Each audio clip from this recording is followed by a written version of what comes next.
Assalamualaikum warahmatullahi wabarakatuh. Perkenalkan, saya Fani. Di sini saya akan membacakan materi tentang getaran positif, cara membawa energi baik ke dalam hidup Anda.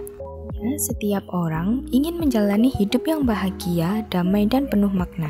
Salah satu cara untuk mencapainya adalah dengan meningkatkan getaran positif dalam diri dan lingkungan kita. Hal pertama yang dapat kita lakukan yaitu memulai hari dengan rasa syukur. Yang pertama, kita dapat merenungkan berkat. Kita dapat mengalokasikan beberapa menit waktu kita untuk merenungkan hal-hal yang patut disyukuri. Lalu yang kedua, kita bisa fokus kepada kelimpahan, yaitu kita dapat menggeser fokus dari kekurangan menuju kelimpahan dan kebahagiaan.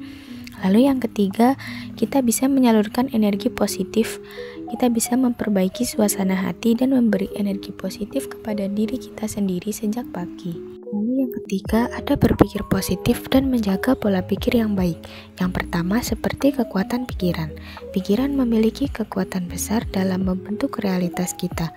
Yang kedua, ada fokus solusi.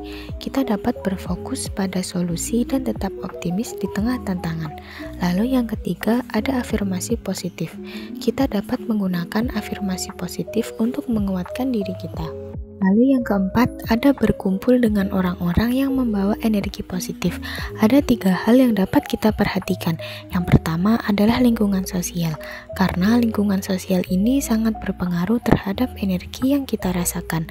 Lalu yang kedua, ada lingkungan pertemanan, karena lingkungan pertemanan inilah yang mendukung perkembangan dan kebahagiaan kita.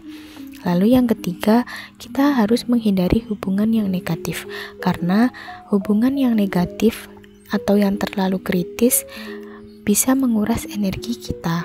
Lalu yang kelima, ada melatih meditasi dan mindfulness. Yang pertama adalah ketenangan batin. Meditasi membantu kita untuk menghubungkan diri dengan ketenangan batin. Lalu yang kedua adalah hadir di momen. Mindfulness membantu kita hadir sepenuhnya di setiap momen. Lalu yang ketiga, kendalikan emosi.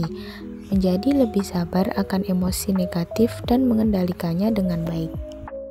Lalu yang keenam, ada berbuat baik dan memberikan bantuan kepada orang lain. Yang pertama ada tindakan kebaikan. Tindakan kebaikan yang tulus selalu membawa energi positif.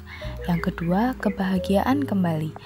Rasa bahagia lain yang kita bantu seringkali kembali ke kita.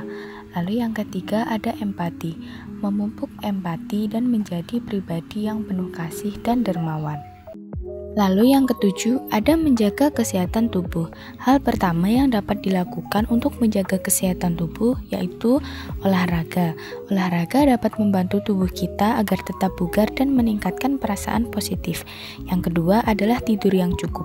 Tidur yang cukup membantu memperbaiki suasana hati dan meningkatkan fokus. Lalu yang ketiga ada makanan sehat. Mengkonsumsi makanan sehat membantu menjaga tubuh tetap bugar dan meningkatkan energi. Lalu yang selanjutnya ada mengatur energi rumah dan lingkungan. Energi rumah yang rapi dan nyaman menciptakan suasana yang kondusif untuk merasa tenang dan bahagia. Lalu ada dekorasi rumah atau tempat kerja dengan benda-benda yang membawa inspirasi dan ketenangan. Lalu kita dapat menambahkan elemen positif seperti aromaterapi, musik lembut, dan tanaman hijau adalah beberapa elemen yang bisa menambah energi positif dalam lingkungan kita. Lalu yang terakhir ada mengenali dan mengelola emosi negatif dengan cara menghadapi emosi. Penting untuk menghadapi emosi secara terbuka dan mencari cara untuk mengatasinya. Lalu kita dapat mengelola emosi dengan cara bisa juga kita menulis di jurnal, berbicara dengan teman, atau meluangkan waktu untuk merenung. Lalu kita memberikan ruang positif kepada diri kita. Ketika kita belajar menerima dan mengelola emosi negatif, kita bisa meredam efeknya dengan menciptakan lebih banyak ruang untuk energi positif. Sekian materi yang dapat saya sampaikan, kurang lebihnya saya mohon maaf. Wassalamualaikum warahmatullahi wabarakatuh.